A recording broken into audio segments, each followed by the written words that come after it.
हाँ तो good morning students. ये देखिए आज क्लास 10th में हम लीनियर इक्वेशन की एक्सरसाइज 3.3 के थर्ड पार्ट तक हमने वर्ड प्रॉब्लम करा दी थी इससे पहली वाली लेक्चर में। अब हम फोर्थ पार्ट पे जा रहे हैं।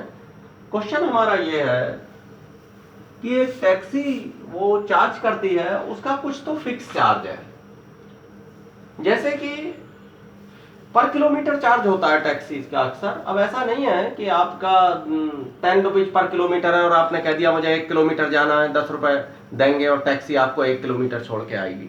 ऐसा नहीं है, उसका फिक्स चार्ज उन्होंने फिक्स कर रखा है कि भाई इतना तो फिक्स चार्ज देना है, उसके बाद पर किलोमीटर इतना लगेगा।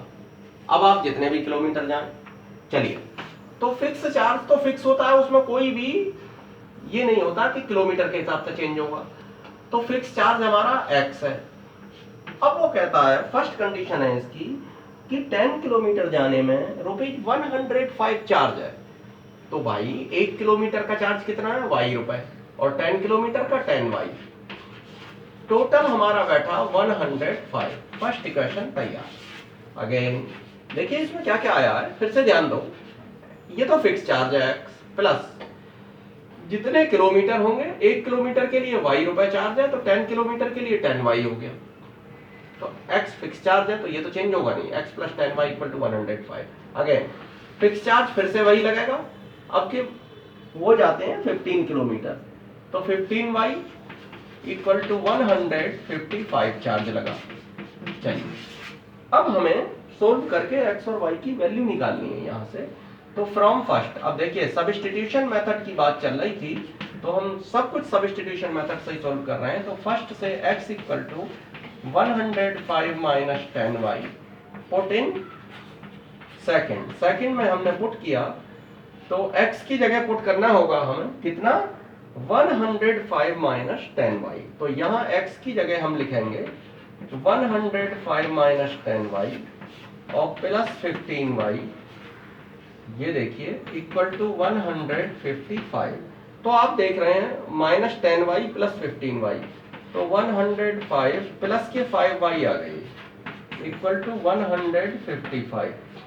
तो 5y इक्वल टू 155 माइनस 105, तो कितना आ गया, 5y इक्वल टू ये 50। तो 5 10 जा 50, तो y इक्वल टू 10 आ गया। Therefore x इक्वल टू कितना है, 105। यहां देख लिया हमने 105 माइनस 10y माइनस 10, y की वैल्यू 10 लगा दी यहाँ, तो 105 माइनस 100 इक्वल टू 5। तो हेंस अब हम इस रिजल्ट पर पहुंच रहे हैं कि जो फिक्स्ड चार्ज है, फिक्स्ड चार्ज वो कितना हुआ, x रुपए था, x की वैल्यू आई 5 रुपीज फिक्स चार्ज। ये क्वेश्चन है इसलिए 5 रुपीज आया है, अगर एक्चुअल में आप देखें तो फिक्स चार्ज ज्यादा होता है। और पर किलोमीटर चार्ज y है वो कितना आया, ₹10 पर किलोमीटर चार्ज। 1 किलोमीटर का 10 रुपए और फिक्स चार्ज उन्होंने 5 रखा दिया। तो ये आपका आंसर हो गया। अब उन्होंने बोला है कि 25 किलोमीटर के लिए कितना देना होगा किसी पर्सन को। तो देयरफॉर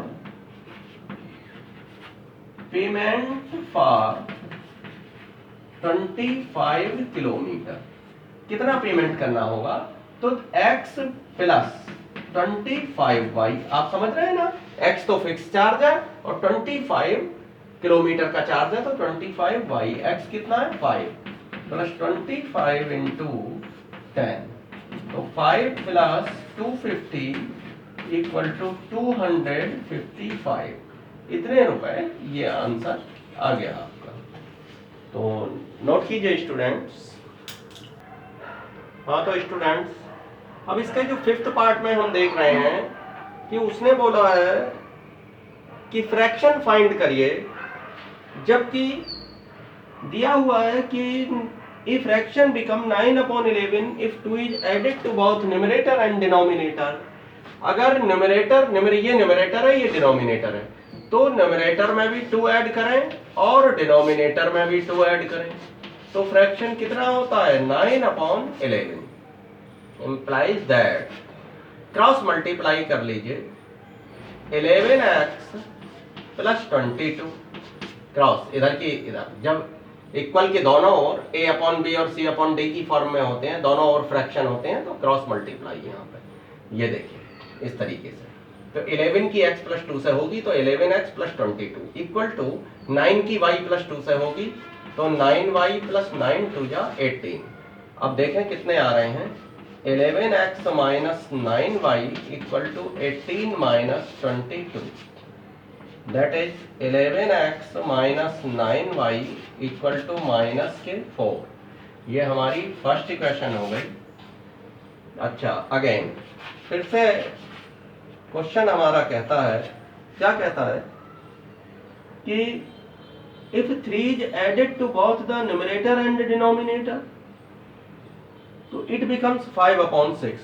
3 दोनों में ऐड कर दो, x plus 3 upon y plus 3 equal to कितना हो जाता है, ये 5/6 दोनों में अगर ऐड कर दो, इंप्लाइज दैट, क्रॉस मल्टीप्लाई कर दीजिए, 6x प्लस 6 3 जा 18 इक्वल टू 5y प्लस 15, तो 6x माइनस 5y, इस 5y को इधर ले आए, 18 को इधर ले गए, तो 15 माइनस 18, या कह सकते हैं कि 6x minus 5y equal to minus 3, ये हो गई हमारी सेकंड।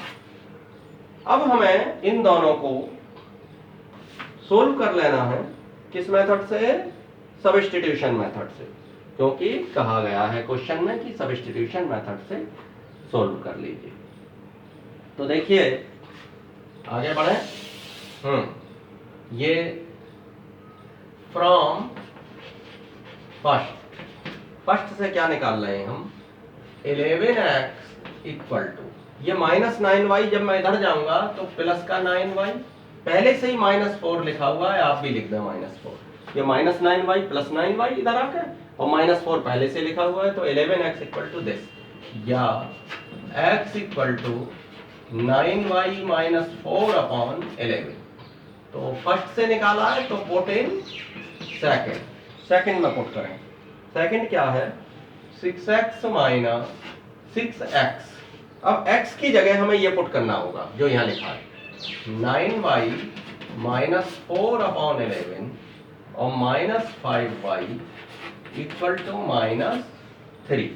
अच्छा, तो कितना हो गया, ये देखें, देखो 11 ले लिया इधर हमने एलसीएम, तो 11 बन जाए 11, 1 से कोई फर्क पड़ेगा नहीं, 6 से मल्टीप्लाई करो, 6 9 जा 54y माइनस 6 4 जा 24 माइनस 5y इक्वल टू, ये इधर 5y नहीं, ये 11 एलसीएम है, तो फिर ये 5y नहीं रह जाएगा 11 एलसीएम लेने के बाद, कितना हो गया, अपॉन में 1 है तो 11 5 जा 55y, ये हो गया।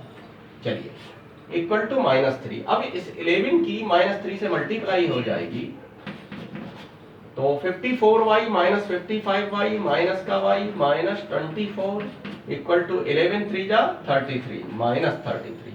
तो एक काम करते हैं,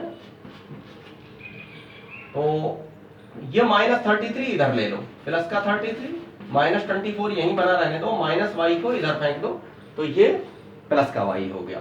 अब 33 माइनस 24 कितना हो गया, 9 इक्वल टू y, तो देयरफॉर x इक्वल टू कितना आ जाएगा, x इक्वल टू 9 और y की जगह कितना रख देंगे 9 माइनस 4 अपॉन 11, 9 9 जा 81 माइनस 4 77 अपॉन 11, 11 7 जा 74।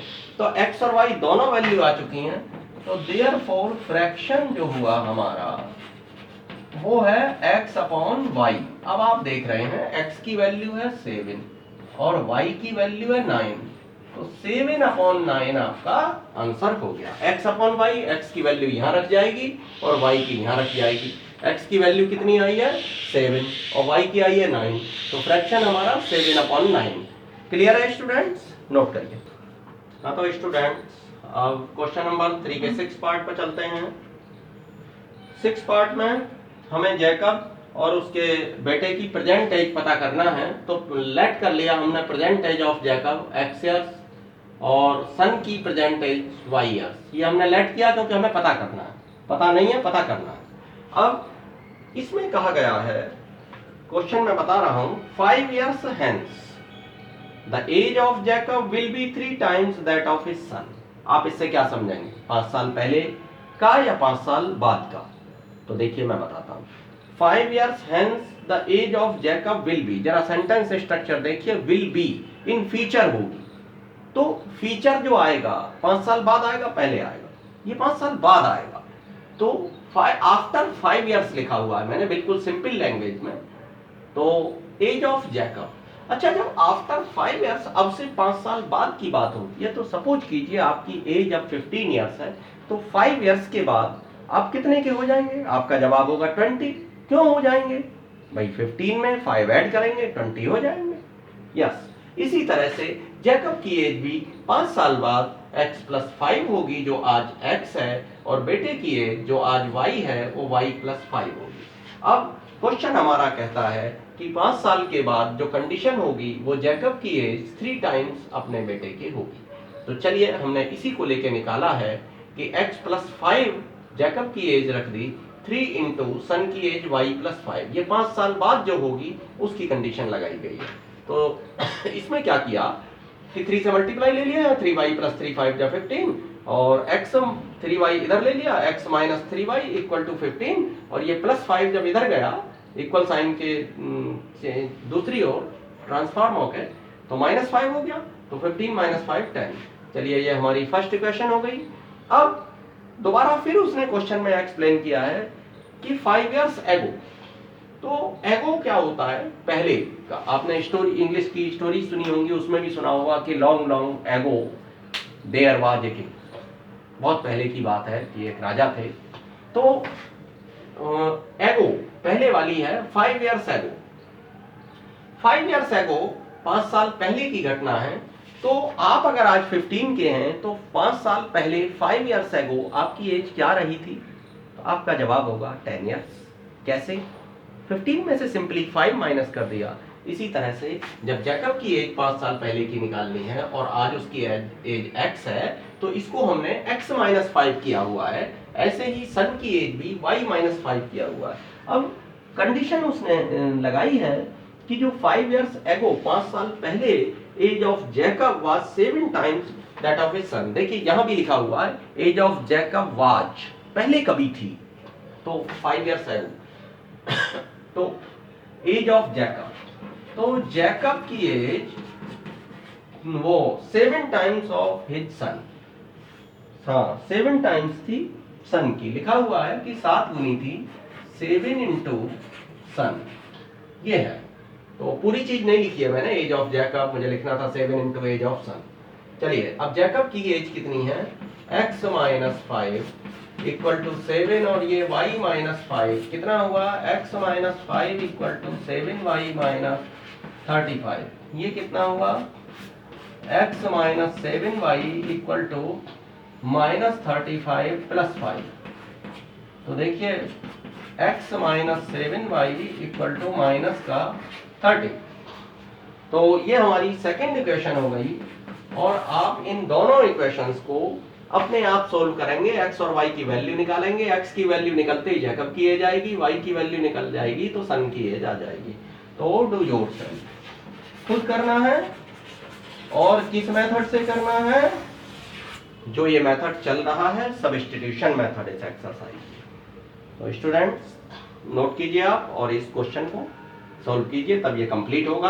अभी 2 इक्वेशन बनी हैं, इनको आपको सब्स्टिट्यूशन मेथड से सॉल्व करना है। यहां से देखिए फर्स्ट से लगा लीजिए, 10 + 3y आ जाएगा, x की वैल्यू उठा के यहां रख दीजिए, 10 + 3y, सिंपली हो जाएगा। हाँ तो स्टूडेंट्स अब हम एक्सरसाइज 3.4 के क्वेश्चन नंबर 1 पे चलते हैं। वो एक्सरसाइज फिनिश हो गई जो इससे पहले एक्सरसाइज थी 3.3। अब इसमें लिखा हुआ है क्वेश्चन में कि एलिमिनेशन सब्स्टिट्यूशन दोनों मेथड का यूज करके सोल्व करिए हर क्वेश्चन को, लेकिन आप जानते हैं कि एक ही क्वेश्चन को आपसे मैं 2 मेथड से कराऊंगा तो ज़्यादा आपको पैनिक भरा हो सकता है वो, क्योंकि सब्स्टिट्यूशन मेथड आपने बहुत अच्छी तरह सीख लिया है पिछली एक्सरसाइज में। तो इस एक्सरसाइज में मैं आपसे एलिमिनेशन मेथड से सोल्व कराऊंगा इनको। तो सोल्व बाई एलिमिनेशन मेथड मैंने लिख भी दिया है यहाँ। तो फर्स्ट और सेकंड आपको होमवर्क में करना है, कंपैरेटिवली वो इजी है। आपको प्रॉब्लम जो आती है वो थर्ड और फोर्थ में कहीं थोड़ी बहुत आने वाली है, उसके अलावा नहीं है। तो चलिए मैं थर्ड से शुरू करता हूँ। 3x - 5y - 4 = 0 लिखा है, तो -4 को मैं इक्वल साइन के इधर लाऊंगा तो इक्वल टू 4 हो जाएगा, प्लस का 4 हो जाएगा यहाँ। 3x - 5y = 4। दूसरी इक्वेशन लिखी हुई है 9x = 2y + 7, तो मैं इसको इधर ला रहा हूँ इक्वल के इस और x की तरफ, तो 9x - 2y, फिर ये इक्वल साइन है और यहाँ ये 2y जा चुका है इधर, यहाँ क्या रहा 7, प्लस का 7 है इसलिए 7 लिखेंगे। तो ये जो सेकंड इक्वेशन थी मैंने यहाँ लिख दिया ताकि आपको समझने में थोड़ा इजी रहे। अब आप सबसे पहले ये डिसाइड करते हैं कि आप x को एलिमिनेट करना मतलब हम उसको बिल्कुल खत्म कर देंगे, यहाँ x को कैंसिल करना या y को कैंसिल करना है आपको। सपोज कीजिए हमें y को कैंसिल करना है, पहले ये डिसाइड करते हैं कि दोनों में से क्या कैंसिल करना है, x या y। उसी के कोफिशिएंट इक्वल कर लेते हैं। कोफिशिएंट इक्वल करने का एक आसान तरीका ये है कि यहाँ 2y देख रहे हैं या 5y देख रहे हैं, तो इस 5 की मल्टीप्लाई इसमें कर देंगे और इस 2 की मल्टीप्लाई 2 नीचे वाले में, तो इसकी मल्टीप्लाई ऊपर कर देंगे। अब आप देखें तो 2 5 जा ये भी 10 हो जाएगा और 5 2 जा ये भी 10 हो जाएगा, फिर आराम से कैंसिल हो सकते हैं। ठीक, तो पहली बात तो ये हुई कि जो फर्स्ट वाले का पहले देखते हैं कि x कटिंग करना है या y को। अगर y को कट करना है तो y का जो कोफिशिएंट है वो दोनों में देखते हैं क्या है। तो फर्स्ट वाले का जो कोफिशिएंट है तो उसकी मल्टीप्लाई सेकंड में लेंगे, और जो सेकंड वाले का कोफिशिएंट है उसकी मल्टीप्लाई फर्स्ट में लेंगे। हम यहाँ 2 देख रहे हैं तो हमने फर्स्ट में 2 की मल्टीप्लाई डाल दी, यहाँ 5 देख रहे हैं तो हमने सेकंड में 5 की डाल दी।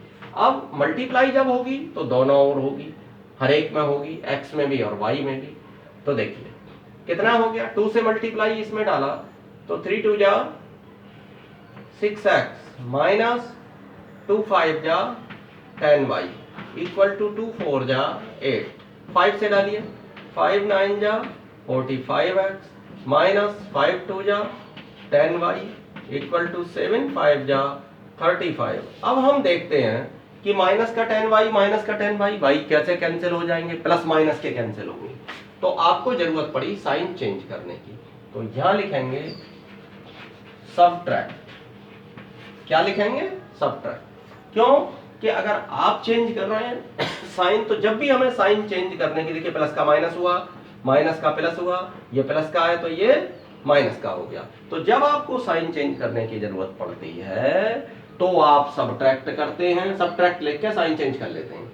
और जब आपको ऑटोमेटिक चेंज मिलते हैं, सपोज कीजिए यहाँ माइनस है यहाँ प्लस पहले से ही होता, तो मैं सबट्रैक्ट नहीं करता, मैं सबके चेंज नहीं करता, मुझे चेंज करने की आवश्यकता ही नहीं है। फिर मैं ऐड लिखता, ऐड में साइन चेंज नहीं होते हैं, सबट्रैक्ट में साइन चेंज होते हैं। तो अगर चेंज करो तो सबट्रैक्ट लिखो, चेंज मत करो तो ऐड लिखो। ठीक, ये चीज क्लियर हो गई। अब प्लस माइनस के ये कैंसिल हो गई। अब माइनस का चेंज वाला माना जाएगा जो बाद में चेंज करा है, माइनस 45 प्लस का 6 है तो माइनस का 39x इक्वल टू ये कितना हो गया, माइनस 35 और ये प्लस का 8 कितना आ गया, माइनस का कितना आया 27। हाँ, तो माइनस से minus cancel, x equal to 27/39, 3 9 जा 3 13 जा इक्वल टू 9/13। अब हमने ये जो x की वैल्यू है ये किसी में पुट कर दीजिए, पुट इन फर्स्ट, किसी में कर सकते हैं 3 इंटू 9/13। यहाँ देखिए फर्स्ट पे नजर रखेंगे, जहाँ x है वहां ये वैल्यू रख देंगे, और minus 5y equal to 4, 27/13 minus 5y equal to 4। तो 27/13 माइनस 4 इक्वल टू 5y। तो 13 LCM 27 minus 52 equal to 5y। तो 27 माइनस 52 माइनस का 25/13 इक्वल टू 5y। ये 5 से कैंसिल हो गया, 5 5 जा। तो ये आ गया हमारा y इक्वल टू माइनस का 5/13। तो नोट करिए स्टूडेंट्स, ठीक है। हाँ तो स्टूडेंट्स क्वेश्चन नंबर 4 में देखिए लिखा हुआ है x/2 plus 2y/3 equal to -1। इन दोनों का एलसीएम 6 ले लिया। 2 3 जा 6 3x और 3 2 जा 6 2 2 जा 4y। 3x plus 4y। अब ये इक्वल टू -1 आ गया, अपॉन में 6 है तो 6 जो डिवाइड में है इधर मल्टीप्लाई में आ गया। तो 6 1 जा 6 तो माइनस का 6 हो गया क्लियरली। तो 3x plus 4y equal to -6। ये फर्स्ट इक्वेशन तैयार हो गई। जरा इसको देखिए, सेकंड वाली लिखी हुई है। तो इसमें दोनों में 3 एलसीएम ले लिया। तो अब देखिए इसके अपॉन में 1 है तो डायरेक्ट आप मल्टीप्लाई कर दीजिए इससे। 3x माइनस 3 1 जा 3 1 और y की मल्टीप्लाई y। तो 3x माइनस y। अच्छा ये 3 इधर जाके मल्टीप्लाई में हो गया इक्वल टू 9। तो ये सेकंड हो गया। अब मैंने दोनों ऊपर नीचे लिख दी ताकि हमें कंपैरेटिवली इजी रहे। अब इसमें आप देखते हैं कि यहाँ 3x यहाँ 3x, तो कुछ भी मल्टीप्लाई करने की आवश्यकता नहीं है, इनको खत्म कर दो। क्या कर दो कि फर्स्ट माइनस सेकंड, हम देखिए प्लस भी कर सकते हैं दोनों को, माइनस, वो उस पर डिपेंड करता है कि साइन चेंज करने हैं या नहीं करने हैं। देखिए तो 3x अगर मैं y को इक्वल कर लूं तो यहाँ 4 से मल्टीप्लाई डालनी पड़ेगी, केवल सेकंड में डालनी पड़ेगी। फर्स्ट में कुछ नहीं करना है मुझे मल्टीप्लाई, केवल सेकंड में 4 की करनी पड़ेगी और साइन भी चेंज नहीं करने पड़ेंगे। आप कहें तो ऐसा करके दिखाऊं फिर मैं, और नहीं तो 3x से 3x काट दूंगा तुरंत। तो अगर आप तो 3x plus 4y equal to -6, कुछ नहीं कर रहा हूं मैं, ऊपर नीचे रख के ऐसे ही काटूंगा, इक्वल टू 9। अब यहाँ सब्ट्रैक्ट कर दीजिए। क्या करें? सब्ट्रैक्ट। क्यों कि साइन हमें चेंज करना है, प्लस माइनस के तभी कैंसिल होंगे, माइनस का प्लस और ये प्लस का माइनस। अब देखिए ये कैंसिल हो गया, प्लस का y और 4y तो 5y और -9 और -6 तो माइनस का 15, 5 3 जा 15, तो y इक्वल टू -3। अब ये 14 किसी में रख दीजिए आप, सेकंड में रख दूं चलिए इस बार में। तो 3x माइनस y की जगह क्या है -3, देखो मैंने ये रख दिया इक्वल टू 9। तो 3x प्लस 3 इक्वल टू 9 या 3x equal to 9 minus 3, 3x equal to 6, 3 2 जा 6, x equal to 2। Final answer हुआ x इक्वल टू 2 और y इक्वल टू -3। ये आपका फाइनल आंसर हो गया। तो आप समझ गए होंगे प्रोसेस को एलिमिनेशन मेथड के। तो स्टूडेंट्स करें, और जो मैंने इसमें 2 क्वेश्चन छोड़े हैं, 2 पार्ट इसके, ये आपको खुद अटेम्प्ट करने हैं, एलिमिनेशन मेथड से करने हैं केवल। सब्स्टिट्यूशन अप्लाई नहीं करें इसमें, केवल एलिमिनेशन से कर दें। Thank you, have a nice day students.